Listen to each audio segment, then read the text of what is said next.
naman yung mga pulubi na kahit na masama ang panahon Mag-holiday ay pa nga. mga naglilimos pa sila. Kaya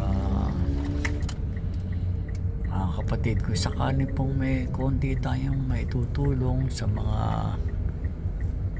taong ganyan, na mga naglalakad sa kalsada para lang makakuha ng kanilang kakainin. Ito po yung mga panahon na tinatawag na kahit konting pagmamahal ipagkaloob natin sa kanila. Tulad po niyan, humihingi siya doon sa isang kotse, hindi siya binigyan. Kita niyo nga po, kahit konti bigyan po natin.